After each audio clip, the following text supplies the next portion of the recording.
जाएगी, चरणों में झुक जाने के बाद कुछ न बिगड़ेगा तुम्हारा, प्रभु शरण जाने के बाद हर खुशी मिल जाएगी, चरणों में झुक जाने के बाद।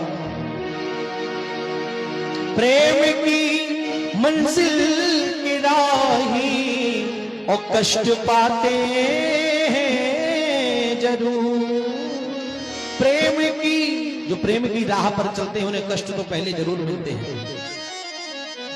प्रेम की मंजिल की राही और कष्ट पाते हैं जरूर। लेकिन एक बात ध्यान रखना, बीज फलता है सदा, मिट्टी में मिल जाने के बाद कुछ न बिगड़ेगा तुम्हारा, प्रभु शरण जाने के बाद। तो कौन सुखी है संसार में? फिर जो भगवान के चरणों के आश्रय।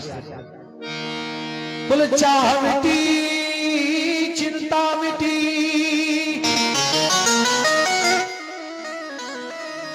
जिसकी चाह और चिंता दोनों ही समाप्त हो जाएगा। चाह मिटी चिंता मिटी और मनवा बे परवा और जाको कछु ना चाहिए वैसा कैसा। जिसको किसी प्रकार की कोई चाह ना रह जाए वही सहंसा कहलाता है दुनिया में। संत जन गाते हैं, वाह वाह रे मौज फकीरों दे। जो फकीर होते हैं उनकी मौज है संसार में। वाह वाह रे वाह वाह रे वाह वाह रे वाह वाह रे वाह वाह रे वाह रे वाह रे वाह वाह रे वाह वाह रे।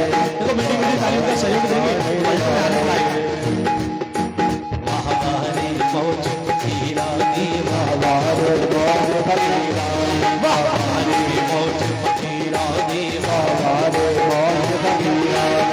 फकीरा दी फकीरा दी फकीरा दे फकीरा दे फकीरा दी फकीरा दे फकीरा दी फकीरा दे। वाह रे मौज फकीरा, वाह रे मौज फकीरा दी, वाह रे मौज फकीरा दी, वाह रे मौज फकीरा दी।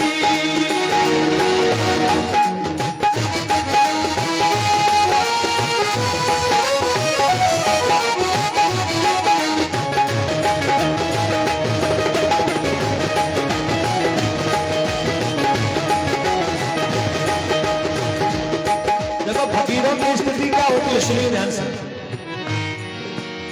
कभी तो खावे चना चबे, कभी तो खावे चना चबेना, कभी घी घना और कभी मुट्ठी भर चना। कभी घी घना और कभी मुट्ठी भर चना। बोले कभी वो भी बनो, कभी वो भी नहीं मिलता। कभी तो खावे चना चबेना, कभी तो खावे चना चबेना, कभी तो खावे चना चबेना, कभी तो खावे चना चबेना। और कभी लंबता लेते तीरा, कभी वो भी खाने को नहीं मिलता तो पेट बांध के सोना पड़ता है। ये फकीरों की स्थिति रहती है। कभी लंबता लेते तीरा, कभी लंबता लेते तीरा, कभी लंबता लेते तीरा, कभी लंबता लेते तीरा। इसलिए वाह वाह रे मौज फकीरा, वाह रे मौज फकीरा, वाह रे मौज फकीरा, वाह रे मौज फकीरा, वाह रे मौज फकीरा, वाह रे मौज फकीरा। राम नाम की लूट है तो लूट सके, तो लूट वरना क्या होगा? बोले अंत समय पछताएगा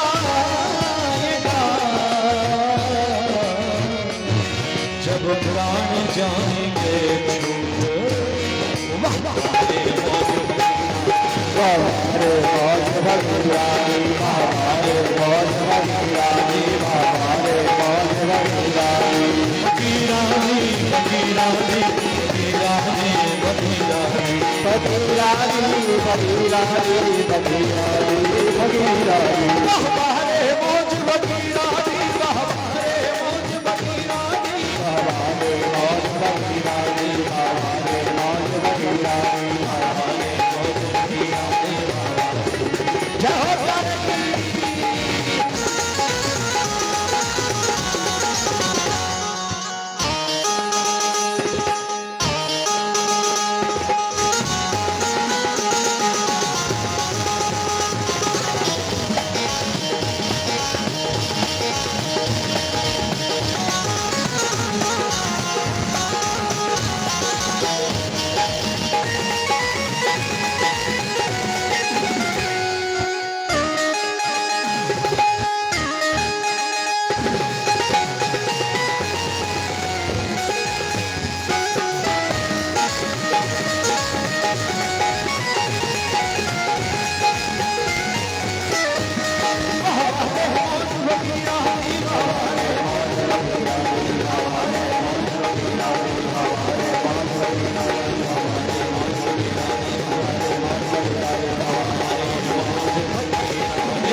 बोलो गोविंद भगवान की जय, बोलो बांके बिहारी लाल की।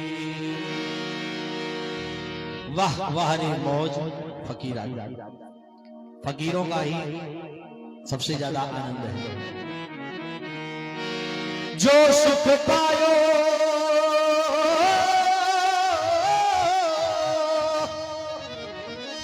जो सुख पायो राम भजन में, और सो सुख नाही अमीरी में। मन लागो यार फकीरी में, मन लागो मेरो यार फकीरी में। भला बुरा सबका सुन लीजिए, हाँ भला बुरा सबका सुन लीजिए। और कर गुजराना गरीबी, कर गुजराना गरीबी में। मन लागो मेरो यार फकीरी में, मन लागो मेरो यार फकीरी। इसलिए जो संसार में संत जन हैं कहते वही सबसे ज्यादा सुखी, उनके सिवा कोई और सुखी नहीं। महाराज सृष्टि का वर्णन बताया। जब ब्रह्मा जी ने देखा अपने आप को अकेला पाया भगवान की नाभि पर कमल पर ब्रह्मा जी जब अकेले बैठे थे तो कान में ब्रह्मा के दो शब्द टकराए, त प। मानो कोई कह रहा था तपस्या कर।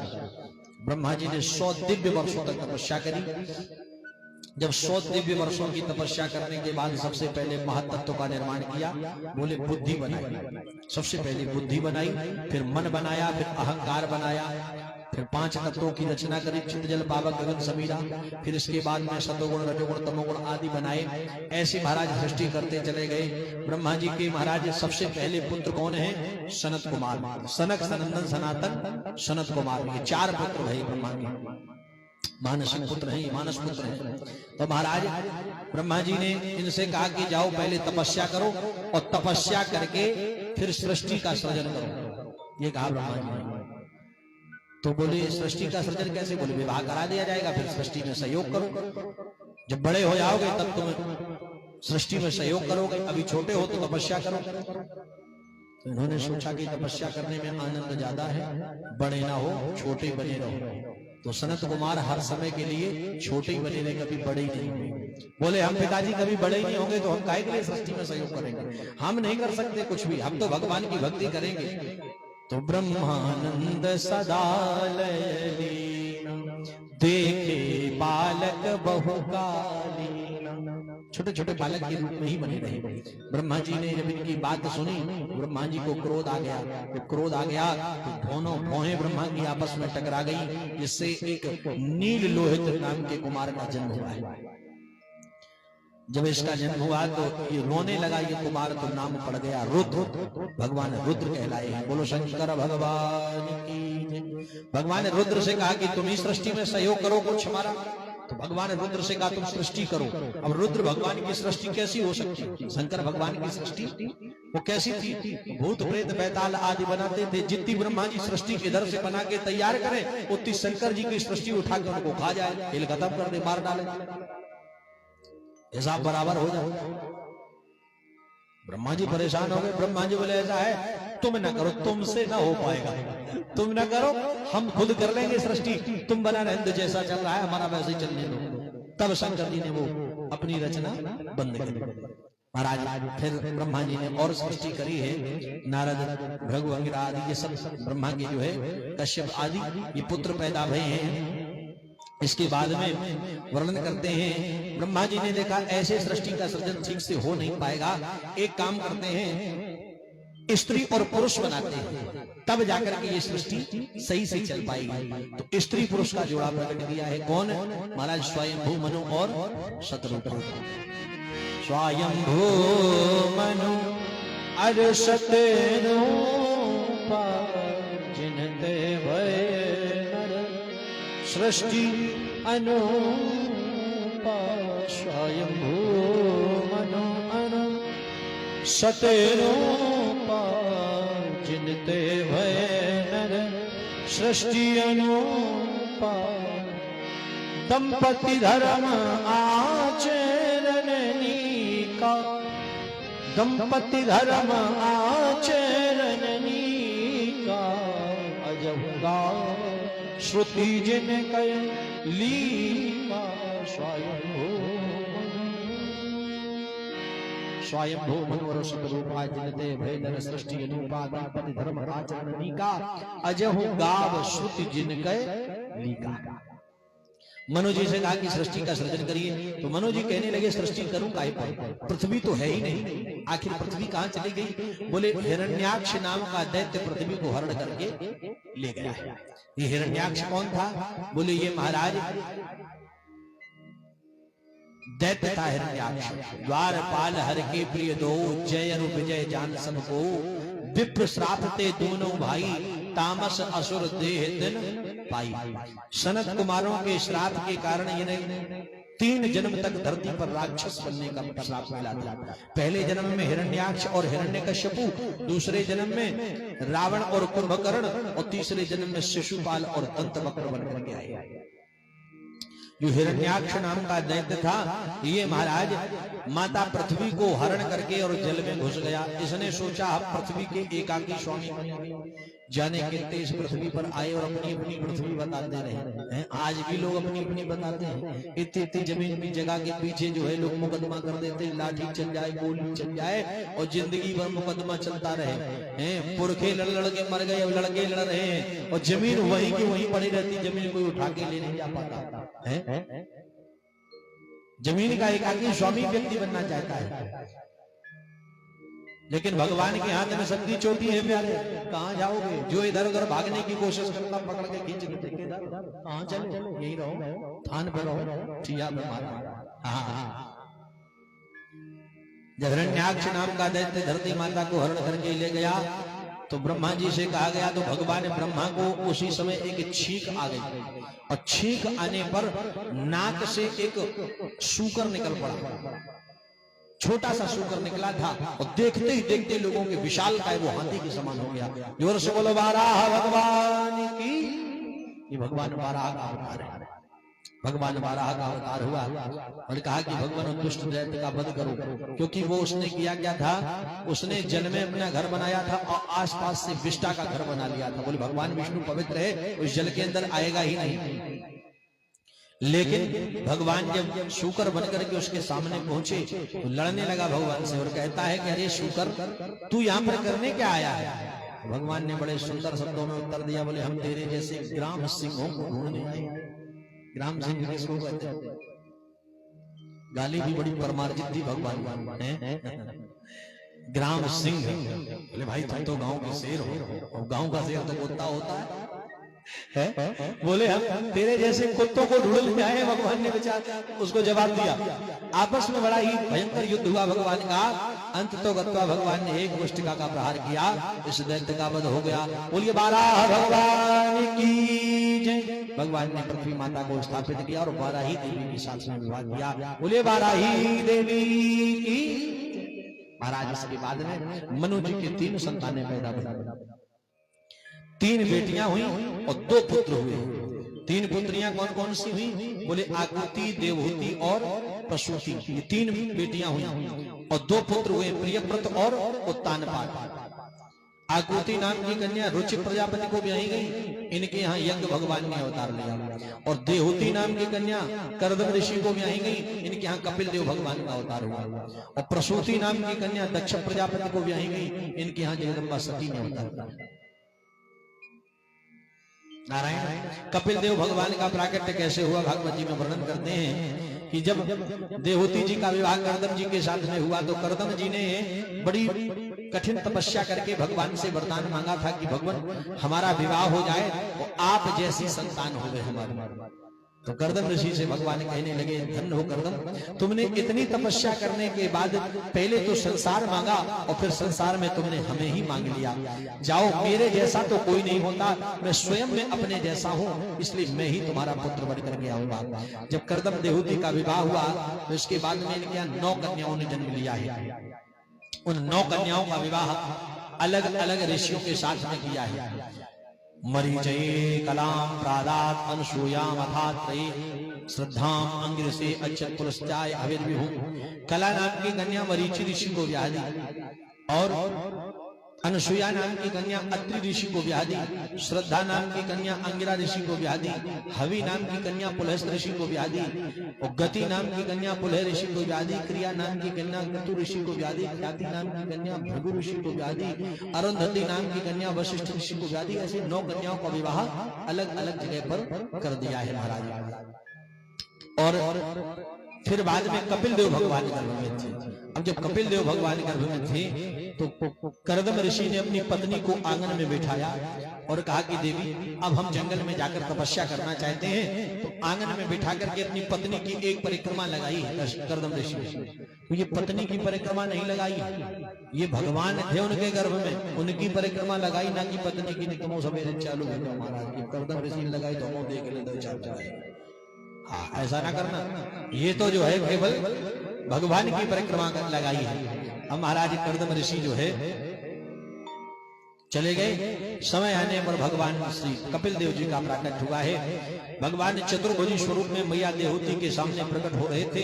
भगवान की प्रार्थना करी है माता देवहूति ने और कहा कि भगवान हमें दर्शन देने आए हो या हमारे पुत्र बनकर के आए हो? तो भगवान ने कहा माता जी, मैं तो आपका पुत्र बनकर के आया हूँ। तो कहा कि पुत्र किसी के 4 भुजाओं का नहीं होता, 2 भुजा का पुत्र होता है और छोटा सा लाला होता है। आप छोटे से बन जाओ। उसी समय भगवान कपिल वर्ण के छोटे से बन गए हैं। जोर से बोलो कपिल देव भगवान की। पुत्र कपिल शो, पुत्र मिले तो कपिल देव भगवान जैसा मिले। ऐसे कपिल देव भगवान जिन्होंने अपनी माता देवहूति को ज्ञान दिया।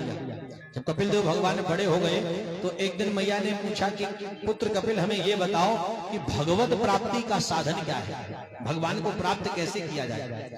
तो कपिल देव भगवान ने तो पहले योग मार्ग बताया, योग बताया, सांख्य योग बताया, अष्टांग योग बताया, यम नियम आसन प्रत्याहार आदि बताए। तो माता आदित्य देवती कहने लगी लाला देखो ना तो ऐसे शरीर है और ना ही ऐसे मन है जिनके द्वारा योग किया जा सके, हमें तो कोई सरल उपाय बताओ भगवत प्राप्ति का। तो भगवान कहने लगे मैया भक्ति से ज्यादा सरल उपाय आपको कुछ नहीं मिल सकता। सबसे सरल उपाय है भगवत प्राप्ति का भक्ति। 9 प्रकार की भक्ति का वर्णन किया है। कौन कौन सी? बोले श्रवणम कीर्तनम विष्णु स्मरणम पाद सेवनम अर्चनम वंदनम दास्यम सख्यम आत्मनिवेदन। ये 9 प्रकार की भक्ति बताई है। पहली भक्ति क्या है? बोले श्रवणम। भागवत जी में लिखा है कि भगवान की सर्वप्रथम भक्ति क्या है? बोले श्रवण करो। क्या श्रवण करो? भगवान की कथा। और मानस की पहली भक्ति क्या है? प्रथम भगति संतन संगा, प्रथम भगति संतन कर संगा, दूसर रति मम कथा प्रसंगा, प्रथम भगति संतन कर संगा, प्रथम भगति संतन कर संगा और दूसर रति मम कथा प्रसंगा। भागवत में पहली भक्ति बताई श्रवण करो और मानस में पहली भक्ति बताई संतों का संग करो। तो क्या अंतर है दोनों में? कोई अंतर नहीं। बात एक ही है, घुमा के लिख दिया है भाई। जब भगवान संतों की संगति करोगे तो उनकी संगति से भगवान की कथा श्रवण करने को मिलेगी। बात तो एक ही। या यूं समझ लो कि भगवान की कथा श्रवण तो तभी कर पाओगे जब किसी संत का संग करोगे, वो संत ही तो तुम्हें भगवान की कथा सुनाएगा। बात एक ही। तो इन 9 प्रकार की भक्ति में से मैया जिनको एक भी भक्ति प्राप्त हो जाए समझ लो उसको भगवत प्राप्ति हो जाती है। और कहा कि माँ एक बात और बताऊं तुम्हें, देखो मेरे भक्त जो हैं कहते हैं कि जो मुझे केवल मूर्ति में देखता, भगवान ने एक बात बड़ी सुंदर कही है कपिल देव भगवान ने, बोले जो केवल मुझे मूर्ति में देखता है और संसार के प्राणियों से द्वेष करता है, ऐसा भक्त मेरा ऐसे पूजा कर रहा है जैसे भस्मन नेव जो हो दिशा, जैसे कोई भस्म में हवन कर रहा है। अच्छा एक बात बताओ, हवन भस्म में किया जाता कि जलती हुई अग्नि में? हवन तो जलती हुई अग्नि में किया जाता, भस्म में तो नहीं किया जाता। लेकिन भगवान क्या कहते हैं? बोले मेरा भक्त जो ऐसी भक्ति करे कि मुझे मूर्ति में तो देखे पर संसार के प्राणियों से द्वेष करे, वो ऐसी पूजा कर रहा है जैसे भस्मन नेव हो दिशा। अच्छा विचार एक बात करी है, मूर्ति किसने बनाई? इंसान। मूर्ति बनाने वाला कौन? इंसान। ठीक है, आदमी ने मूर्ति बनाई। मूर्ति लाने वाला कौन? हमें आप जैसे। मंदिर किसने बनाया? हमें तुमने। ठीक है, उसमें प्राण प्रतिष्ठा किसने कराई? हमें जैसे ब्राह्मण ने। उसमें भगवान को कौन देख रहा? हमें तुम देख रहे। मूर्ति बनाने वाले भी हम, लाने वाले भी हम, मंदिर भी हमी ने बनाया, प्राण प्रतिष्ठा भी हमी ने की और भगवान को भी हमी ने उसमें देखा। अच्छी बात, श्रद्धा है भगवान की। परंतु एक विचार ये करो कि इतनी जो मूर्तियां संसार में घूम रही हैं, इनमें प्राण प्रतिष्ठा किसने करी? इनमें प्राण प्रतिष्ठा करने वाले कौन? भगवान। भगवान ने ही तो की। और जिस भगवान को तुम मूर्ति में खोजते फिर रहे हो, ठीक है, मैं मूर्ति पूजा का खंडन नहीं करता, मूर्ति तो मैं भी लिए घूम रहा हूं, लेकिन विचार करिए थोड़ा सा कि जिस भगवान को तुम केवल मूर्ति में खोजते फिर रहे हो और संसार के समस्त प्राणियों से द्वेष कर रहे हो, वो बताओ तुम्हें वो भगवान मूर्ति में मिलेगा? उसकी की हुई प्राण प्रतिष्ठा को ठुकरा करके और तुम पत्थर में भगवान को केवल ढूंढो, भगवान तुम्हें नहीं मिल सकते। अभी तो संत जन गाते हैं, राम सुमिरे के रहमो करे फिर कैसे सुख पाएगा। राम सुमिरे के रहमो करे फिर कैसे सुख पाएगा। कृष्ण सुमिरे के कर्म करेना यूं ही जग से जाएगा। राम सुमिरे के रहम करेना फिर कैसे सुख पाएगा। सुमिरेंगे कर्म करना, यूं ही जग से जाएगा।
भगवान को जाना है, ओ भगवान को भजने वाले, क्या भगवान को जाना है। आस परोस दुखी दीनों में क्या उसको पहचाना है, क्या उसको गठरिया भारी हो गई, कैसे बोझ उठाएगा। पाप गठरिया भारी हो गई, कैसे बोझ उठाएगा। राम सुमिरेंगे रहम देना, फिर कैसे सुख पाएगा। कृष्ण सुमिरेंगे कर्म करेना, यूं ही जग से जाएगा।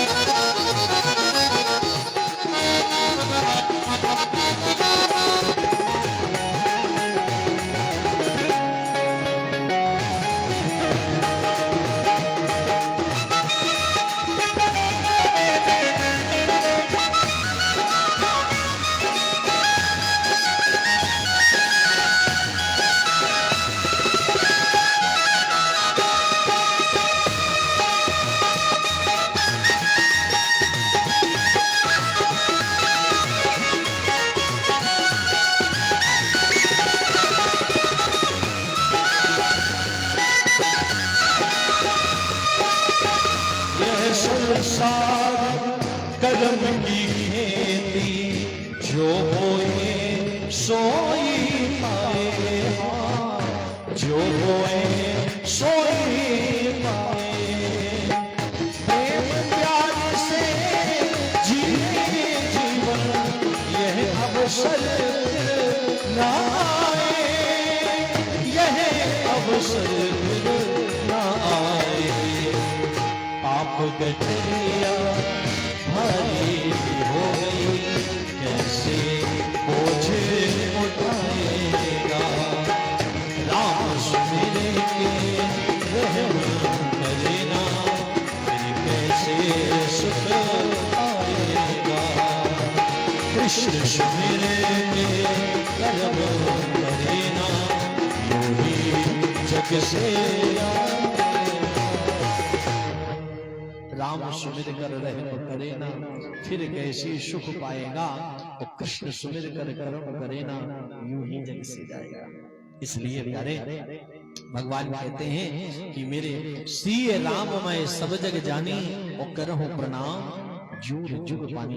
सारे संसार में ही मेरा निवास देखो। ये उत्तम श्रेणी का भक्त होता है। महाराज मैया देहूति को ज्ञान दिया। माँ देहूति ने कहा कि पुत्र तुमने हमें इतना अच्छा ज्ञान दिया है, अब हमसे कुछ ले तो लो दक्षिणा में, क्योंकि बिना दक्षिणा के ज्ञान तो सफल होता ही नहीं। कोई भी यज्ञ आदि कर्म करें बिना दक्षिणा के यज्ञ भी सफल नहीं होता। पहले ऋषि मुनि यज्ञ करते। देखो दक्षिणा कौन है? यज्ञ की पत्नी का नाम है दक्षिणा। भगवान यज्ञ जो भगवान है, यज्ञ भगवान की पत्नी का नाम दक्षिणा है। पहले के ऋषि मुनि यज्ञ करते थे तो दक्षिणा का पूजन करते नहीं थे, तो उनका यज्ञ सफल नहीं होता था। भगवान से जाकर शिकायत करेंगे, बोले हम यज्ञ तो बहुत करते पर सफल क्यों नहीं होते? भगवान ने कहा तुम केवल यज्ञ भगवान की पूजा करते हो, दक्षिणा का पूजन करते नहीं हो। तो कहा कि फिर, बोले दक्षिणा का पूजन भी किया करो तो यज्ञ सफल होंगे तुम्हारे। तो जो पंडित जी सवेरे सवेरे पूजन कराते हैं, परीक्षित जी सवेरे पंडित जी पूजन कराते हैं, बोलते हैं दक्षिणा द्रव्यम समर्पयामि, दक्षिणा रखवाते हैं। भाई जितने देवता स्थापित हैं तो सबकी दक्षिणा देना आवश्यक होता है।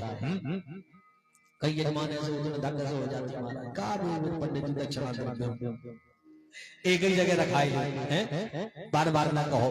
एक जगह रखने से काम चल जाएगा। मान लीजिए आपने घर में 10 ब्राह्मणों को निमंत्रण किया, विचार करिए 10 ब्राह्मणों को निमंत्रित किया अपने घर पर और 10 को बड़े प्रेम से भोजन कराया। अब जो दक्षिणा देने का नंबर आया तो एक को 100 रुपया पकड़ाए दे, 9 के हाथ जोड़ने पड़ते हैं। तो महाराज ठीक है जाओ, तो वो 9 ब्राह्मण तुम्हें श्राप देके जाएंगे कि वरदान देके जाएंगे? तो दक्षिणा देना अति आवश्यक है। नारायण वर्णन करते हैं, कपिल देव भगवान को माता देहूति ने दक्षिणा में क्या दिया? माता देहूति ने कहा कि पुत्र मैं तुम्हें दक्षिणा में ये देती हूँ कि मेरा जो जीवन है ना, मैं ये जीवन भगवान की सेवा के लिए आजीवन समर्पित करती हूँ। अब ये संसार में नहीं, प्रभु की सेवा में लगेगा। इससे बड़ी दक्षिणा और क्या हो सकती है? कपिल देव भगवान को दिया। बोलो कपिल भगवान की। इसके बाद में वर्णन करते हैं महाराज, चतुर्थ स्कंद में प्रवेश करते हैं। चौथे स्कंद में अनुसुईया माता का चरित्र है। अनुसुईया चित्रकूट में रहती हैं, कर्दम ऋषि की बेटी है और अत्रि ऋषि की पत्नी है। चित्रकूट धाम बड़ा ही पावन है। आप लोग गए हैं चित्रकूट? कौन कौन गया? हाथ उठाओ जरा। बहुत अच्छी, बड़ा ही पावन तीर्थ है चित्रकूट।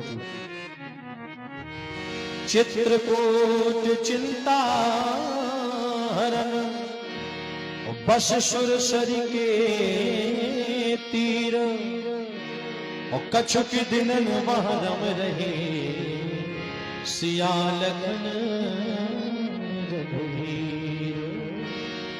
भगवान श्री रामचंद्र जी चित्रकूट में जाकर के रहे। चित्रकूट सब दिन बसत और रहे मन अवध नरेश, यही पर विपदा परत है सुआवे ही देश। बोलो चित्रकूट धाम की, बोलो कामता नाथ की, मंदाकिनी मैया की, अनुसुईया मैया की जय, हनुमान धारा की। बड़ा पावन तीर्थ है वो चित्रकूट धाम। नारायण उसी चित्रकूट में अनुसुईया माता रहती हैं। एक दिन अत्रि ऋषि समाधि से जागृत भये तो प्यास लगी थी, जल मांगा, अनुसुईया जल दे दो। अत्रि ऋषि को तो कुछ पता नहीं, वो तो समाधिस्थ थे। अनुसुईया सारी स्थिति जानती थी कि इस समय चित्रकूट में कहीं भी जल नहीं है, अकाल पड़ा था चारों तरफ चित्रकूट में। अनुसुईया माता ने कमंडल उठाया और जल खोजने के लिए निकल पड़ी। इतनी बड़ी सती है अनुसुईया कि आज गंगा जी इनके दरवाजे पर खड़ी थी। श्वेत वस्त्रों में आभूषित होकर गंगा जी आई। अनुसुईया से कहा देवी कहां जा रही हो? तो कहने लगे अपने पति के लिए जल देने जा रही है। कहा कि अगर जल में तुम्हें यही दे दूं तो? अरे बोले तो बहुत बड़ी कृपा होगी। तो कमंडल हाथ में लिया और देवी ने वैसे करके घुमाया हाथ तो कमंडल जल से भर गया। अनुसुईया माता हाथ जोड़कर बोली, माँ क्या आप गंगा जी तो नहीं? मैं आपको पहचान चुकी हूँ, मुझे ऐसा प्रतीत होता है कि आप गंगा जी हो। कहा बेटी में गंगा हो। तो कहा मेरे आस्था पर आगमन कैसे हो गया? गंगा जी कहने लगे जाओ पहले अपने पति को जल दे आओ। हाँ नहीं प्यासे बैठे रहेंगे, क्योंकि दो माताएं अगर आपस में वार्तालाप शुरू कर दें तो चर्चा बंद नहीं होती। बड़ा गहन विषय में चर्चा होती, कब तक चले? हाँ अनिश्चित कालीन के लिए चर्चा चलती रहे। बोलो गोविंद भगवान की। अनुसुईया माता ने कमंडल उठाया और सीधी जाकर के प्रवेश कर गई। अत्रि ऋषि को कहा लो महाराज जल लेके आई। अरे वाह इतनी शीघ्र जल कहां से मिल गया? कहा अपने दरवाजे पर गंगा जी पधारी। अत्रि ऋषि को जैसे मालूम हुआ, अत्रि ऋषि दौड़ करके आए हैं, गंगा जी के चरणों में प्रणाम करते हैं। मां मेरे आश्रम पर पधार कर आपने हमें अनुग्रहित किया है। अब हमें इतना भी तो बता दो कि आप मेरे आश्रम पर क्यों आई हो, आखिर मेरे आश्रम पर आने का प्रयोजन क्या है आपका। गंगा जी कहने लगी, अत्रि, हमने सुना है कि तुम्हारी जो पत्नी है उसके सतीत्व की ख्याति त्रिलोकी में फैल चुकी है, तो मैं चाहती हूँ कि मेरे में बहुत से पापी स्नान करते हैं। भाई जो कोई पाप करता है तो बोले गंगा नहा लो, पाप दूर हो जाएगा। अब गंगा जी में तुम तो अपने पाप धो आते हो, गंगा जी बेचारी कहाँ जाए अपने पाप धोने के लिए। तो गंगा जी कहने लगी, मेरे में जाने कितने पापी स्नान कर करके चले जाते हैं, तो मैं पापों से बुरी तरह लद गई हूँ। एक काम करो, अपनी पत्नी से कह दो कि मेरे पाप दूर करो, क्योंकि ये बहुत बड़ी सती है। अत्रि ऋषि ने अनसुईया की तरफ देखा तो अनसुईया माता ने क्या किया, अपने पति के चरणों का ध्यान किया और कहा कि हे स्वामी, मैंने अगर आपके सिवा पर पुरुष को स्वप्न में भी न देखा हो तो इन देवी के पाप जल जामे। इतना कहकर के जैसे अनसुईया के शरीर, गंगा जी के शरीर पर हाथ रखा तो गंगा के शरीर से काला काला धुआं निकल गया। बोल अनसुईया मैया की। इतनी बड़ी बड़ी सतियां भारत गंगा के पाप जला दिए। गंगा जी प्रसन्न हो गई, देवी वरदान मांगो, क्या चाहती हो। तो कहा कि माँ, मेरे आश्रम पर जल नहीं है, एक चींटी भी प्यासी मरती है, कृपा करके आप किसी आश्रम पर जल की धारा के रूप में अगर बह जाओगे तो हम समस्त जीव मात्र का कल्याण हो जाएगा। अत्रि ऋषि से गंगा जी कहने लगी, देखो अत्रि, मैं वहीं पर रहती हूँ जहां पर भगवान होते हैं। कौन से? बोले शंकर जी। जहां पर भगवान भोलेनाथ होते हैं मैं वहीं पर रहती हूँ। तो अत्रि ऋषि ने उसी समय शंकर जी की स्थापना करी है, अत्रीश्वर महादेव के नाम से जाने गए हैं। जोर से बोलो अत्रीश्वर महादेव भगवान की। आप लोग गए होंगे तो देखा होगा, जब अनसुईया आश्रम पर जाते हैं तो मंदाकिनी के किनारे ही शंकर जी का लिंग है। पंडित जी कहते इधर से परिक्रमा लगा के तब ऊपर जाइए, बोलते हैं वही अत्रीश्वर महादेव, उन पर जल चढ़ाया जाता है गंगा जी का। तो वर्णन करते हैं महाराज, अत्रीश्वर महादेव की जैसे स्थापना करी है उसी समय गंगा की धारा फूट निकली है कि सुर सरिधार नाम मंदा, सुर सरिधार जो सब बात जो सब बात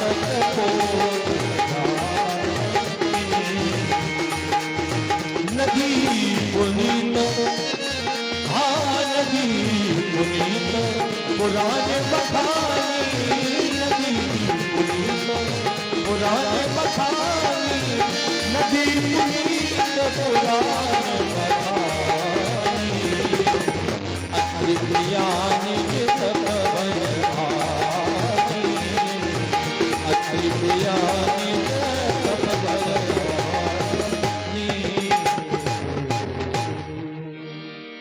सुर सरिधार नाम मंदाकिनी, जो सब पातक पोतक डाकिनी। मंदाकिनी की धारा जब फूट निकली तो महाराज समस्त जीव मात्र का कल्याण हो गया। बोल मंदाकिनी मैया की। इतनी लीला जब देवर्षि नारद ने देखी तो नारद जी को लगा कि इस सती की सतीत्व की ख्याति त्रिलोकी में फैलना आवश्यक है। नारद जी ने अपनी बीणा उठाई और नारायण नारायण की ध्वनि लगाते हुए सीधे बैकुंठ धाम में पहुंच गए। अच्छा, बैकुंठ में जब पहुंचे तो तीनों देवियां बैकुंठ में बैठी चर्चा कर रही थी, ब्रह्माणी जी, सती जी और लक्ष्मी जी। नारद जी ने जाकर के सारा वृत्तांत सुना दिया कि ऐसी सती का दर्शन करके आए हैं जिसके सतीत्व की ख्याति त्रिलोकी में फैल चुकी है और सारा संसार उसको जान चुका है। उसके दरबार में तो गंगा जी भी अपना पाप झड़वाने आते हैं। अब तीनों देवियों में ईर्ष्या उत्पन्न हो गई। ईर्ष्या बहुत खराब होती है। यही कुरोग कर औषध न। ईर्ष्या एक ऐसा कुरोग है जिसकी कोई दवाई नहीं बनी। अब देवियों में ईर्ष्या भई तो देवियां कहने लगी, नारद क्या हमसे भी बड़ी सती है? नारद जी बोले कौन बोला? लक्ष्मी जी बोली मैं बोली, क्या हमसे भी बड़ी सती है? कहा लक्ष्मी मैया आप सती नहीं हो। क्यों? मेरे सतीत्व में कहां से खामी पकड़ ली तुमने, कहां से कमी दिखाई पड़ी तुम्हें? तो कहा कि सुनो, लक्ष्मी मैया से कहा कि जब आप रामावतार में जानकी बनकर के श्री राम जी के साथ में गई तो सबसे पहले तो तुमने राम की आज्ञा का उल्लंघन किया। राम जी ने इतना समझाया कि तुम बन ना जाओ, लेकिन जबरदस्ती तुम बन में गई। सबसे पहले तो यही तुमने सतीत्व नष्ट कर डाला। और दूसरे नंबर बोले दूसरे तुमने अपने पति को आज्ञा दे दी पातिव्रत धर्म के अंतर्गत कभी भी पति को आज्ञा नहीं दी जाती, निवेदन किया जाता है। और तुमने तो आज्ञा दी कब? बोले तुमने कहा कि सत्य संध प्रभु बध कर एहि आनहु चर्म कहत पैदेहि। आनहु शब्द संस्कृत में आज्ञावाचक लोट लकार का प्रयोग होता है। मैंने तुमने अपने पति को आज्ञा दी, पति को आज्ञा नहीं दी जाती, इसलिए तुम सती नहीं हो। तो सती जी कहने लगी नारद बेटा हम तो सती हैं। बेटा पैर से पैर नहीं पसारे जाने का था। बोलो गोविंद भगवान की। नारद जी ने कहा बोले तुम भी सती नहीं हो? बोले हमारा तो नाम ही सती। बोले नाम रखने से कोई सती थोड़ी नहीं हो जाता, तुम्हारे भी हम जानते हैं। क्या? बोले तुमने जब राम जी की परीक्षा ली, भोले बाबा ने इतना समझाया कि जगत के ब्रह्म है, परमात्मा है, लेकिन तुमने नहीं माना और जाके परीक्षा ली और सती की सीताकर वेशा, तुमने सीता जी का वेश बनाया। और जब तुम पहचान ली गई, राम जी ने पहचान लिया, लक्ष्मण जी ने भी पहचान लिया, तो तुम चुपचाप चली आई। अब जब शंकर जी ने पूछा कि सती तुमने परीक्षा ली, तो तुम्हें झूठ बोलने की क्या जरूरत है? सीधे सीधे कह देते कि हाँ ली थी, लेकिन तुमने सोचा कि कहीं हमारी हंसी ना हो जाए, तुम हंसी हान को डर गई हैं? और तुमने क्या कह दिया भोले बाबा से? बोले कछु न परीक्षा लीने गोसाई और कीन प्रणाम तुम्हारे। मैंने तो कोई परीक्षा नहीं ली, इसलिए तुम भी सती ने तुमने पति से झूठ बोला है। अच्छा ब्रह्माणी जी कहने लगी लला नारद बेटा हम तो सती हैं। नारद जी ने कहा चुप ही रहो, तुम तो हमारी अम्मा लगती हो, हमारे मुंह से शोभा नहीं देता तुम्हारा कुछ कहना, मैं जानता हूं तुम्हारी माई से कुछ। अब नारद जी चुपचाप वहां से चले गए। अब तीनों देवियों को मन में ये लगा कि हमसे बड़ी सती कैसे हो सकती है, बस ये ईर्ष्या हो गई। तीनों देवियां आपस में बतराने लगी ऐसा करो इसका सती को नष्ट करो, कैसे भी करके करो। तो ब्रह्मा महाराज लक्ष्मी जी ने कामदेव को भेजा। कामदेव अत्रि ऋषि का वेश बना करके सती को नष्ट करने जब गए तो पहचान लिए गए। माता अनुसुईया ने कहा जल्दी बताओ कौन हो, मैं श्राप दे दूंगी। तो कामदेव डर करके भाग गए। इसके बाद में माता सती ने महाराज एक भोलेनाथ के गण को भेजा और कहा कि जाओ तुम सती को नष्ट करके आओ। काला सर्प बन करके पहुंचा है, घास फूस की कुटिया थी उसी में जाकर के लटकने लगा।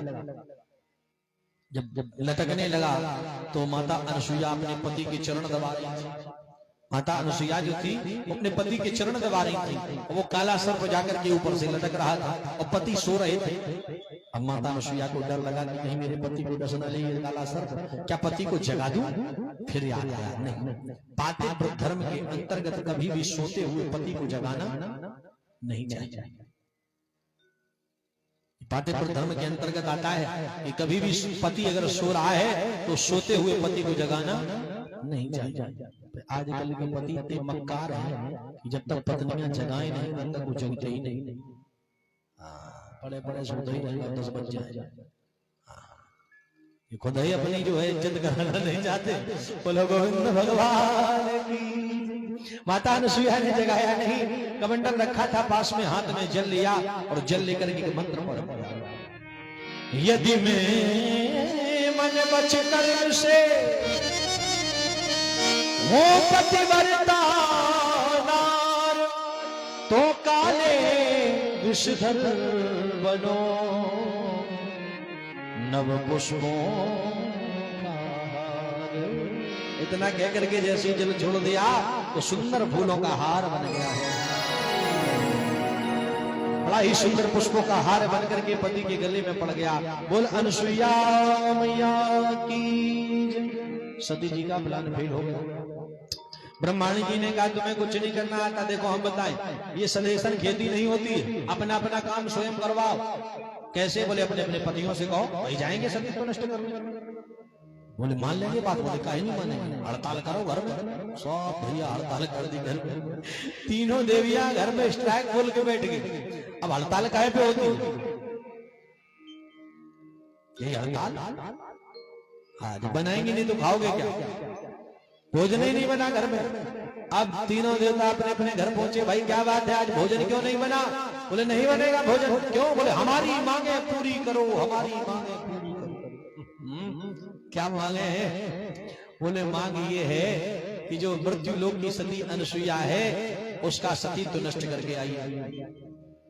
देवता कहने लगे देखो तुम देवलोक की सती हो, वो मृत्यु लोक की सती है, तुम्हारी और उसकी क्या क्षमता है, उसके चक्कर में क्यों पड़ी हो? नहीं, सती तो मैं ही हूं केवल, दूसरी कोई नहीं।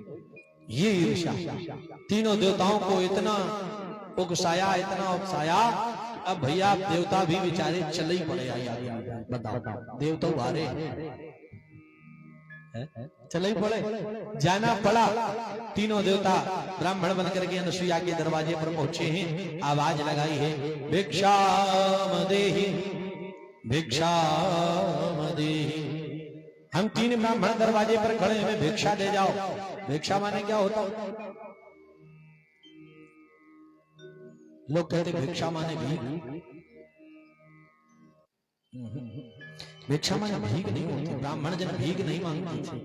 भिक्षा माने होता है भोजन।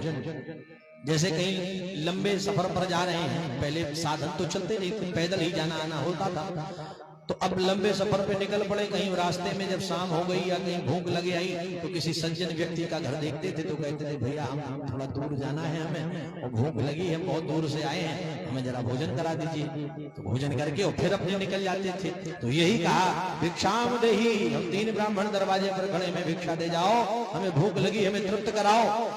माता अनुसुईया बाहर निकल करके आई, कहो ब्राह्मणों विराजो, अभी मैं आपको तृप्त कराती हूँ। तीनों ब्राह्मण कहने लगे हम ऐसे तृप्त नहीं होंगे और ऐसे भोजन नहीं करते, हम बड़े ही अनुष्ठानी स्वयं पाकी ब्राह्मण हैं, और हम जो है वैसे तो स्वयं ही हाथ से बनाते हैं, पर आपका घर देखा है, आप भी ऋषि मुनि हो और अच्छा घर है तो आप स्वयं खिला सकती हो, पर एक शर्त होगी।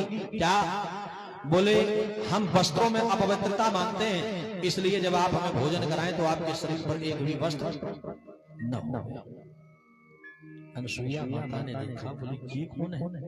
ब्राह्मण तो हो नहीं सकते, क्योंकि ब्राह्मण जन कभी इस तरह की बात करते ही नहीं है। ये जो है असली ब्राह्मण नहीं है, ये फसली ब्राह्मण है। क्योंकि जो असली ब्राह्मण होगा तो इस तरह की बातें नहीं करेगा। ये बने बनाए लग रहे हैं, हमें लगता है बने बनाए होते करिए कैसे। गांव से बाहर निकल गए, फलाने तिवारी जी, ढिकाने शुक्ला, सब लिखना शुरू कर देते।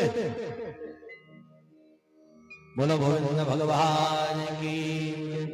माता अनुसुईया ने ध्यान रख करके देखा कि आखिर ये कौन है। जैसे ध्यान रख के देखा तो पता चला तीनों देवताओं की मूर्ति सामने आ गई। अरे वाह, हमारी परीक्षा हो रही है। कोई बात नहीं, मैं तो बड़े डट करके परीक्षा दूंगी। ठीक है महाराज, मुझे आपकी एक शर्त मंजूर है। अच्छा ठीक है, तो फिर करिए यही सब। तुरंत माता अनुसुईया ने हाथ में लिया जल और पढ़ दिया मंत्र। यदि में मन बच कर्म से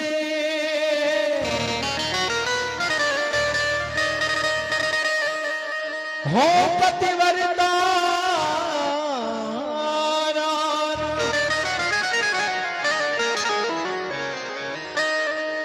तो तीनों ब्राह्मण बनो आज बाल सुकुमार। इतना कह करके जैसे जल छोड़ दिया तो तीनों ब्राह्मण आज छोटे छोटे बालक बन गए हैं। बोला अनुसुईया मैया की। माता को बालक के सामने किसी प्रकार की कोई लाज नहीं होती, बड़े प्रेम से तीनों बालकों को अपना दुग्ध पान करा रही है माँ। देखिए ब्रह्मा जी के अंश से सोमदेव नाम के महात्मा ने जन्म लिया है, भगवान विष्णु के अंश से दत्तात्रेय जी का अवतार हुआ है, भगवान शंकर के अंश से दुर्वासा ऋषि का जन्म हुआ है। ये तीन देवता आज ऋषियों में परिवर्तित हो गए और छोटे छोटे बालक बन गए हैं। दुग्ध पान कराने के बाद तीनों को पालनों में लिटाया है, सुंदर सुंदर फूलों के पालने बनाए हैं। एक तरफ अत्रि ऋषि लगे और एक तरफ अनुसुईया जी बड़े प्रेम से झूला झूला रहे हैं। बड़ी सुंदर सी झांकी है, सभी गाते हैं। चित्रकूट में आप भी गाइएगा। माता अनुसुईया ने डाल दियो पालना, झूल रही देवता झूला में मुनि, झूल रही देवता झूला में मुनि, झूल रहे देवता झूला में मुनि। तालियों के साथ भाव से झूल रहे देवता झूला में मुनि, झूल रहे देवता झूला में मुनि लालना। माता अनुसुईया ने डाल दियो पालना,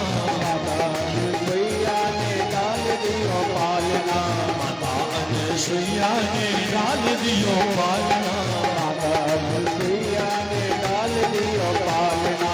झूले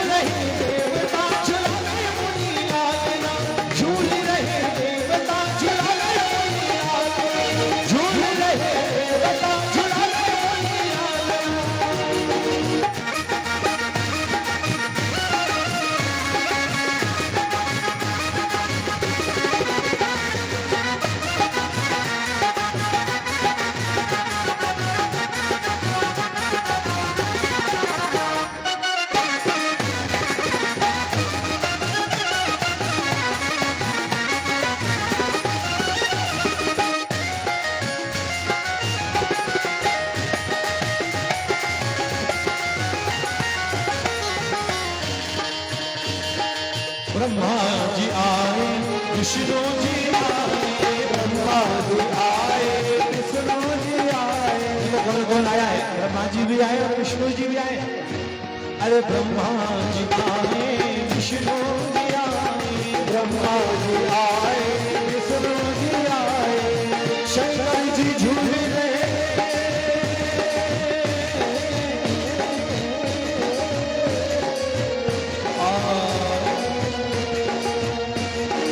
शंकर जी झूल रहे, शंकर जी झूल रहे, बनकर के अनसुईया डाल दियो पालना, झूल रहे झूल रहे देवता बुलावे मोती लालना। झूल रहे देवता बुलावे मोती लालना। झूल रहे देवता बुलावे मोती लालना। झूल रहे देवता बुलावे।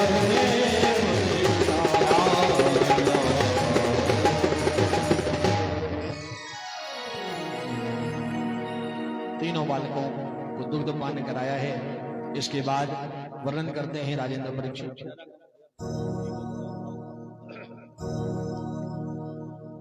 धीरे धीरे बालक बड़े भई, आज घुटनों के बल चलते हैं। चित्रकूट धाम में एक कुटिया में खेलते रहते हैं। इधर क्या हुआ, तीनों देवियों को बड़ी चिंता व्याप्त भई कि मेरे पति कहाँ चले गए। सो नारद जी दिखाई दे गए। नारद जी से पूछ दिया, क्यों नारद तुमने हमारे पतियों को देखा है? नारद जी बोले, जेब में पड़े समय निकाल दे, वहां पतियों को देखा। जब देखो तब पूछती रहती हो, खुद भेज देती हो, हमसे पूछती हो। नारद जी कहने लगे, देखा तो नहीं पर देख के बता सकते हैं। बोले हाँ बताओ। नारद जी ने सर्च पे डाला इनके पतियों, हाँ जैसे गूगल पे हम लोग सर्च करते हैं वैसे जो है नारद जी ने जैसे ही आंख बंद करके ध्यान किया तो कहने लगे, भैया हाँ। बोले अभी छोटे छोटे हैं बेचारे, चल नहीं पाते हैं। बोले हाँ, जब चलना सीख जाएंगे तो अपने आप घर वापस आ जाएंगे। बोले कैसी बातें करते हो? बोले ऐसी ही बातें करते हैं। हम जो देख पा रहे हैं जहां तक, तो हमारी दृष्टि तो ये बता रही है कि आपके पति इस समय बड़े छोटे छोटे बालक बने पड़े हैं। तुमने तो भेजा था सती तो नष्ट करने, पर अनसुईया ने अपना बालक बना लिया है। और नारद तो फिर हमें कैसे मिलेंगे हमारे पति? बोले मिल जाएंगे, तुम चिंता न करो। जाओ, उल्टा जमाना आ गया। अभी तक तुम रही सास और अनसुईया रही बहू, अब तुम बन जाओ बहू, अनसुईया बन जाए सास, तुम्हें मिल जाएंगे। तीनों देवियां आज पहुंची अनसुईया के दरवाजे पर, और माता अनसुईया के दरवाजे पर जो तीनों बालक खेल रहे थे, उन तीनों बालकों ने जैसे तीनों देवियों को देखा तो चीख कर चिल्ला कर के घर में घुस गए और कहने लगे, मैया बचाना, चुड़ैलें आ गई। तीनों को देख करके यही बात निकली इनके मुख से, कहाँ है? बोले ये देखो सामने चली आ रही। अनसुईया माता कहने लगी, बेटा ये चुड़ैलें थोड़ी भी, ये तो देवियां हैं। देवता कहने लगे, ये तुम्हारी नजर में है देवियां, हमें तो पक्की चुड़ैलें लगती है। हाँ, हमारा घर द्वार सब छुटवा दिया, या पड़े हम छोटे छोटे बालक बने हैं। तीनों देवियों ने आकर के क्षमा मांगी है और कहा कि माँ हमें क्षमा कर दो और हमारे पति हमें वापस दे दो। तो कहा कि तुम्हारे पति यहाँ कहाँ से आए? अरे हमारी कुटिया में हम हैं, हमारे पति हैं, हमारे 3 बालक हैं। तीनों देवियां कहने लगी, माँ जो आपके ये 3 बालक हैं यही तो हमारे पति हैं। भैया बोले, तुम शर्म लगती, इतने छोटे छोटे बालकों को पति बता रही हो। तीनों कहने लगे, हमने तो बड़े बड़े भेजे थे, ये तो आपकी कृपा है जो छोटे छोटे बना रही। अब ऐसा करो, हमारे वैसे ही कर दो तो हम लिए चली जाए। भैया बोली का मशीन थोड़ी होगी हमारे पास, हम ऐसे ही कर दो, ले जाओ पर पाल पोस के बड़े कर लेना। बोलो गोविंद भगवान। तो कहने का तात्पर्य, ऐसी ऐसी सतियां वही हैं जिनको देवियों का श्राप भी नहीं लगा। ऐसी अनसुईया माता की कथा का वर्णन किया। इसके बाद में जो मनु जी की तीसरी कन्या है जिनका नाम है प्रसूति, ये दक्ष प्रजापति को ब्याही थी। इनकी बेटी का नाम है सती, जगदम्बा सती माता। ये इनकी पुत्री है। भगवान भोलेनाथ के साथ इनका विवाह हुआ है और सती जी को भगवान शंकर त्याग चुके हैं कब से, जब से परीक्षा ली है। हाँ, लेकिन इस बात पे नहीं त्यागा था कि सती ने झूठ बोला। बात ये नहीं थी। बात क्या थी? बोले सती की न सीता का वेश, इसने मेरी माता का वेश बना लिया है। और जब माता का वेश बना लिया तो अब हम अगर इसमें अपनी पत्नी का भाव देखेंगे तो हमें पाप लगेगा। इसलिए पत्नी पद से त्याग दिया। शंकर सन्मुख आसन दीना, भोलेनाथ सती माता को सामने आसन देने लगे। इधर सती जी को त्याग चुके थे। एक दिन क्या हुआ कि सती जी के जो पिताजी थे दक्ष प्रजापति, ये ब्रह्मा की सभा के सभापति बनाए गए। तो सभापति बनाने के उपलक्ष्य में एक स्वागत समारोह की सभा रखी गई। अब स्वागत समारोह में सबने उठकर खड़े होकर के दक्ष प्रजापति का स्वागत किया, किंतु जो भोलेनाथ बैठे थे इन्होंने उठकर के स्वागत नहीं किया। इसी बात को लेकर के दक्ष को बड़ा क्रोध आया मन में, ये शंकर ने मेरा अपमान कर दिया, ये मेरा दामाद होते हुए भी मेरा अपमान करता है। पहले से नहीं चाहते थे शंकर जी को कभी। कटु वचन भोले बाबा को तमाम बोल डाले। ऐश मरकट लोचना, मेरी मृग नैनी कन्या का विवाह मैंने इस बंदर जैसी आंखों वाले शंकर के साथ कर दिया, कितनी बड़ी भूल करी है। ऐसा उल्टा सीधा भोले बाबा को बोला और कह दिया कि जाओ आज से शंकर को कोई यज्ञ में नहीं बुलाएगा। नंदीश्वर पर सहन नहीं हुआ, नंदीश्वर उठकर खड़े हो गए। भगवान के सबसे प्रिय गण है नंदीश्वर। उन्होंने कहा कि दक्ष, जिस मुख से तुमने भोले बाबा को कटवचन कहे हैं, जाओ मैं श्राप देता हूं कि बस्त मुखो चिराग, अति शीघ्र तुम्हारा मुख बकरे का हो जाएगा। एक दूसरे में श्रापाशापी होने लगी। लोग कान बंद करके सभा के बाहर निकलने लगे, क्योंकि हरिहर निंदा सुनहि जे काना, होए पाप को घात समाना। जो अपने कानों से भगवान की निंदा सुनता है उसे गौ हत्या के समान पाप लगता है। अगर आप में सामर्थ्य है तो उस निंदा का पुरजोर विरोध करो, अगर सामर्थ्य नहीं है तो चुपचाप कान बंद करके वहां से निकल आओ। भगवान हमसे बड़ी भूल भई जो ऐसी सभा में आई, है ना। तो सब चुपचाप उठकर चले गए। अब भोले बाबा अकेले बचे तो भगवान शंकर को नंदीश्वर लेके चल पड़े। बोले चलो महाराज, अब काहे बैठे हो? बोले चलो। और कैलाश पर्वत पर आए और चुपचाप बैठ गए। अब माता सती को आकर के कोई बात नहीं बताई भोले बाबा। विचार ये करो कि पति पत्नी में ऐसी चल रही हो, पति पत्नी में 36 का आंकड़ा चल रहा हो, बिल्कुल ऐसी, और उसी पीरियड में पति को कहीं जाके ससुराल जाना पड़े और ससुराल में और बेइज्जती हो पति, तो बताओ फिर गुस्सा किसके ऊपर बरसे? लौट गया पत्नी के ऊपर। एक तो पहले से लड़ाई चल रही थी, हैं? तो मौका वैसे भी ढूंढता है कि इतने मिला कि हम सुनाई दे दुनिया भर की बातें। वहां तो और बेइज्जती और हो गई। तो पति चाहे आकर के सीधा पत्नी पे बरसता है, लेकिन भोलेनाथ एक शब्द नहीं बोले, चुपचाप बिल्कुल आकर बैठ गए। ऐसे समझो जैसे कुछ हुआ ही नहीं। और शायद माता सती को कभी पता भी नहीं चलता, लेकिन दक्ष ने देखा कि शंकर का किसी ने अपमान नहीं किया तो हम ही अपमान करेंगे। तो दक्ष ने एक कनखल में यज्ञ का आयोजन किया और समस्त पुत्रियों को निमंत्रण दिया, पर भोले बाबा को निमंत्रण नहीं दिया। सती जी चुपचाप बैठी थी। समस्त बेटियां इनकी जो है विमानों पर चढ़ करके जा रही थी। सती जी ने विमान देखे। सती बिलोके व्योम विमाना, जात चले सुंदर विधि नाना। असुर सुंदरी करहि कल गाना, सुनत श्रवण छूट ही मुनि ध्याना। इतने सुंदर गाने गाती जा रही थी देवांगनाएं कि ऋषि मुनियों के ध्यान अब चित्त हो रहे थे। माता सती ने विमानों को इशारा किया, जरा नीचे उतारो। तो विमान जब नीचे उतर के आए, अरे बहनों कहां जा रही हो? तुम कहां जा रहे हो? कहा पिता ने यज्ञ कराया है, उन्हीं के यज्ञ में जा रही हो, तुम नहीं चलोगी? सती जी ने कहा हमें तो पता भी नहीं कि पिताजी ने यज्ञ कराया है। तो दो चार बहनें अच्छा जानती सब थी कि इनको बुलाया नहीं गया, पर हंसी कर रही थी। दो बहनें कहने लगी, अरे अब तुम्हें कहां से पता चलेगा, बताओ। न आने का साधन न जाने का साधन, बैठी हो ऊपर कैलाश पर्वत में आए। अब पता तो तब चले जब आने जाने का कोई साधन। देखो हमारे सीधी फ्लाइट जाती है, तुम यहाँ कहाँ जाने का साधन? अब कोई चिट्ठी विट्ठी लेके आया होगा तो नीचे ही डाल के चला गया होगा, कौन तुम्हें ऊपर चले? तब तो कहा था कि भाई जैसे देवता के साथ विवाह कर रहे, बैठ गई बैरागी के साथ विवाह कर। सती माता कहने लगे, ऐसा अपना अपना काम देखो, ज्ञान न दे ज्यादा, ज्ञान है बहुत हमारे पास। हाँ महाराज चली गई बहने। अब सती माता अकेली बैठी। अच्छा माता सती को चैन न पड़े। माताओं का एक स्वभाव होता है, इन्हें ये पता चल जाए कि मायके में कोई कार्यक्रम हो रहा है और जाने में थोड़ी देर और हो जाए, फिर देखो तो घर के बर्तन दाई दाई बड़े हैं। बोले हम इस घर में बिल्कुल फ्री जा रही है, निकल नहीं पा रही है घर से। माता सती को बड़ा क्रोध आया मन में, उठ करके खड़ी हुई। और कैलाश पर्वत के होश कोने तक जामे, फिर दौड़ के इधर आमे और शंकर जी की तरफ धर धर दांती पीसा बैठे हैं महाराज। आंखें नहीं भूल रहे हैं, थोड़ी बात है सुन ले हमारी। लेकिन शंकर जी कुछ न बोले, आकर के भोले बाबा की समाधि खुलवा ली, पकड़ के झकझोर दिया। ए भोलेनाथ उठो। जैसे इतना किया भगवान शंकर ने अपने नेत्र खोले। सती क्या बात है, तो सती माता को लगा कि कहीं तीसरा नेत्र न खोल दे। इस बात को लेकर सती माता डर गई। तो कहा भोलेनाथ क्रोध मत करना, फिर क्यों मुझे जगाया सती? तो सती माता कहने लगी प्रजापतेस्ते स्वशरस्य सांप्रतम निर्यापितो यज्ञ महोत्सवः किल वयम च तत्रा विश्राम वामते यद्यतानि विबुधा व्रजन्ति। आपके ससुर जी ने एक यज्ञ कराया है। बड़ी घुमा के बात बोली, ये नहीं कहा कि हमारे पिता ने कराया, आपके ससुर जी ने यज्ञ कराया है, आप नहीं चलेंगे? भगवान शंकर ने कहा सती तुम्हारे पास कोई निमंत्रण आया? सती जी बोली नहीं, निमंत्रण तो नहीं आया।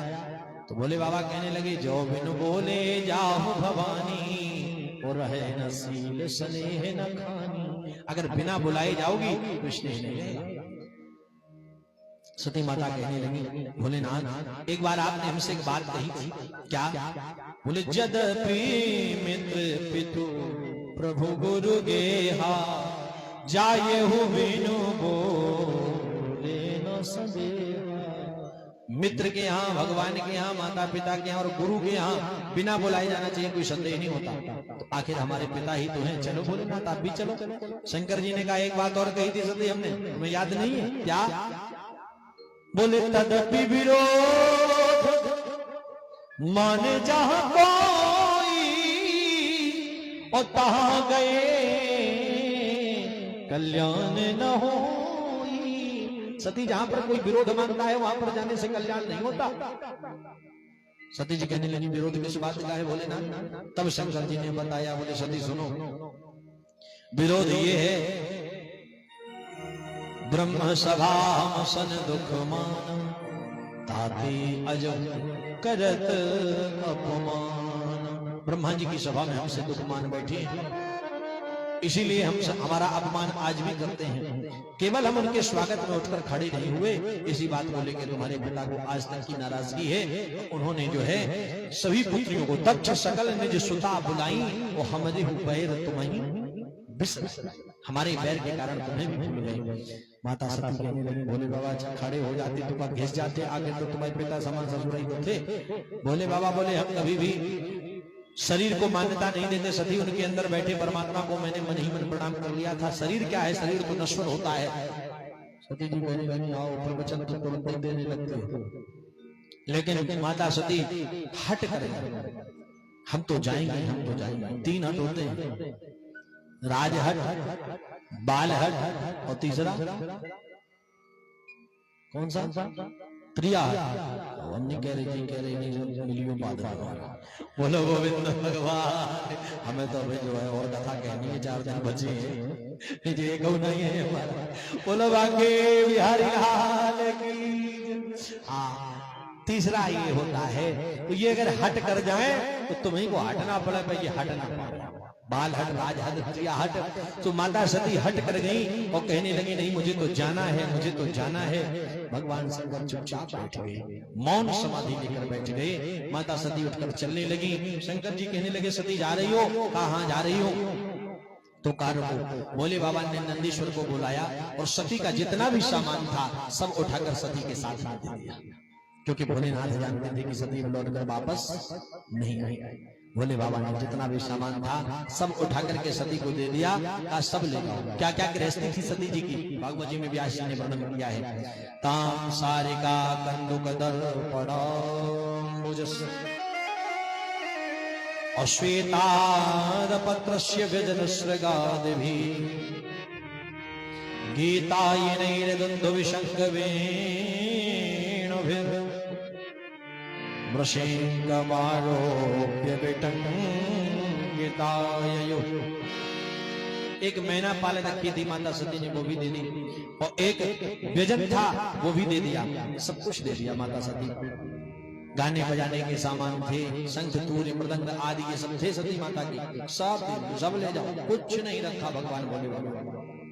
एक ढोलक थी वो भी दे दी और कहा ठीक है सती।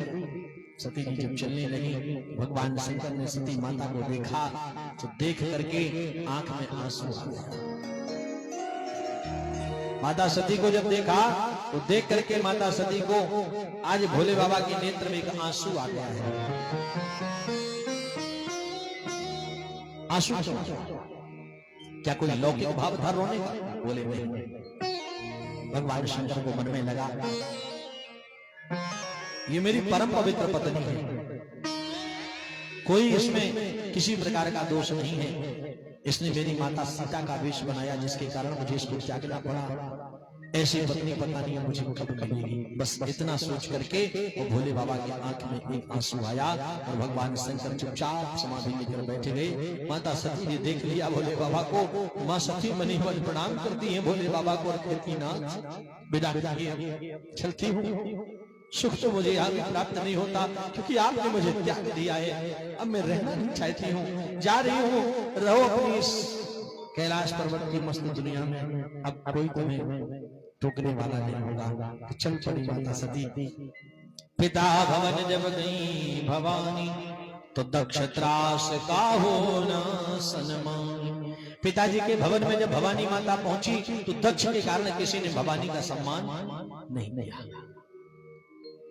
दक्ष न कछ पूछी कुशलाता और सती ही विलोक जरे सब गाता।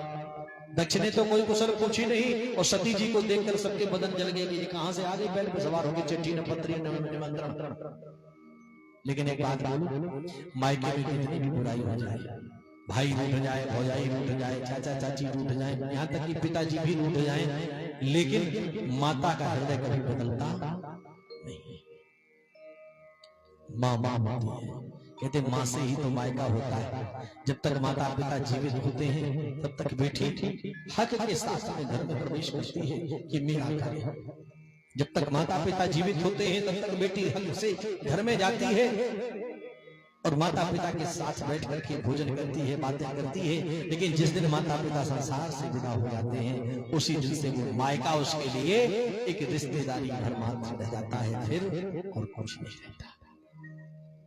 माँ से मायका होता है। जिस समय माता ने सुना कि मेरी बेटी हृदय खंड में मेरी पुत्री आई है तो माँ आ गई। सादर वाले ही मिली एक माता, सादर वाले एक माता, सादर वाले ही मिली एक माता, भगवती मिली बहुर मुस्काता, सादर वाले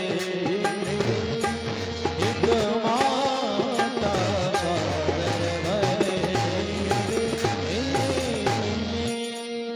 सादर भले ही मिली एक माता, भगनी मिली बहुर मुस्काता। माता जी ने आकर के हृदय से लगा लिया, बेटी आज तुम आ गई, मेरे मन को शांति मिल गई। मेरी सब बेटियां मुझे दिखाई दे रही थी, बस तू ही नहीं दिखाई दे रही थी। इस बात का मुझे बड़ा मन में मलाल था, लेकिन तुम आ गई हो, अब मेरा यज्ञ पूर्ण हो जाएगा। माता सती ने कहा माँ मैं आई तो हूँ पर मैं यज्ञशाला का दर्शन करना चाहती हूँ। कहा बेटी सामने चले जाओ, सीधे सामने यज्ञशाला है। माता सती जैसी यज्ञशाला में पहुंची तो देखा गया समस्त देवताओं की वेदियां अलग अलग बनी थी। इंद्र की वेदी अलग, महाराज ब्रह्मा जी की वेदी अलग, विष्णु भगवान की वेदी अलग, समस्त देवताओं की अलग अलग वेदियां, किंतु भोले बाबा का कोई स्थान भी नहीं छोड़ा गया था। इसी बात को लेकर माता सती को बड़ा क्रोध आया और क्रोध में भर करके अपने पिता दक्ष को डांट कर कहने लगी, अरे पिताजी तुम्हें तो पिताजी कहने में भी शर्म आती है। मन तो होता है कि तुम्हारी निंदनीय जिह्वा काट लो, जिस जीभ से तुमने भगवान शंकर को कटु वचन कहे थे। कितना प्यारा नाम है, शिवम शिवेतरः, शिवम शिवेतरः। जो शिव शिव कहता है उसके जीवन का कल्याण होता है, और तुमने उस शिव को कटु वचन कहे हैं। लेकिन तुम्हारे ऊपर तो मेरा कोई अधिकार नहीं, पर ये शरीर जो है ना वो तुम्हारे रक्त से तुम्हारे खून से बना है। ये शरीर ये ना नष्ट कर, ये शरीर नहीं रखूंगी। बैठ गई माता सती और भोलेनाथ के चरणों का ध्यान करके कहती है, भोलेनाथ हमें और कुछ नहीं चाहिए, बस एक कामना करती हूँ, जन्म जन्म लग रगड़ हमारी जन्म जन्म रगर हमारी, जन्म जन्म रगर हमारी, बरहु नत रहो कुमारी, जन्म जन्म रगर हमारी, बरहु नत रहो कुमारी,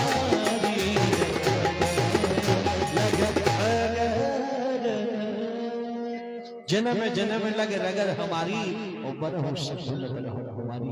भोलेनाथ के चरणों का ध्यान करके कहा, भोलेनाथ जो अपराध मुझसे इस जन्म में बन गए हैं उन अपराधों की क्षमा मांगते हुए ये शरीर तो नष्ट कर रही हो, पर मुझे आज इस जन्म में जैसे दूर किया है आपने, अगले जन्म मुझे इस तरह से दूर करना अपने आप से। मैं जितनी बार जन्म लूं संसार में, हर बार आप ही मेरे पति बन करके आना। इतना कह करके अपने शरीर से योगाग्नि माता ने प्रकट कर दी और धू धू करके उसी अग्नि में जल गई है मां। बोलो जगदम्बा मैया की। अपने आप को माता ने जला दिया। जैसे जला दिया तो वर्णन करते हैं, नारद जी ने उठाई वीणा और सीधे भोले बाबा के पास पहुंचे हैं। भगवान शंकर से कहने लगे, भवो भवान्या निधनम प्रजापति रसत्कृताया अवगम्य नारदा। भोलेनाथ दक्ष के यज्ञ में भवानी का निधन हो गया है। जैसे इतना पता चला भगवान शंकर को, भगवान शंकर क्रोधित भये, जटाएं भगवान की खुल गई और भगवान तांडव नृत्य करने लगे। एक जटा को उखाड़ कर धरती पर पटक दिया तो वीरभद्र नाम के गण प्रकट हो गए। ये वो वीरभद्र हैं जो प्रलय काल में त्रिशूल डमरू लेकर के और तांडव नृत्य किया करते हैं। उनसे कहा कि ऐसा करिए, दक्षम सयज्ञम जहि मदभटानाम तुमग्नि रुद्रवटा सको। दक्ष को यज्ञ के समेत नष्ट कर डालो और जो भी तुम्हारे मार्ग में बाधक बन के आए उन सभी को समाप्त करो। चल पड़ी सेना, और सेना जब चल पड़ी तो पहुंचे जाकर के महाराज दक्ष के यज्ञ में प्रवेश किया। किसी ने यज्ञ कुंड में मूत्र कर दिया, किसी ने यज्ञ के बर्तन तोड़ डाले, किसी ने यज्ञ के खंभे तोड़ डाले, किसी ने शाकिल फेंक दी और जो देवता सामने आता है सबकी पिटाई हो जाती है। भृगु नाम के देवता आए, दाढ़ी मूछें ऐंठते हुए थोड़ा सा। बोले शंकर जी को जब श्राप दिया जा रहा था तो तुम बहुत दाढ़ी मूछें ऐंठ रहे थे, इधर आना जरा। एक एक बाल पीन लिया, सभा जट मैदान कुछ नहीं बचा वहां। हाँ, क्लीन से भोग। अब एक भग नाम के देवता बोले तुम बहुत नैन चला रहे थे जब शंकर जी को श्राप दिया, इधर आना जरा। तो दो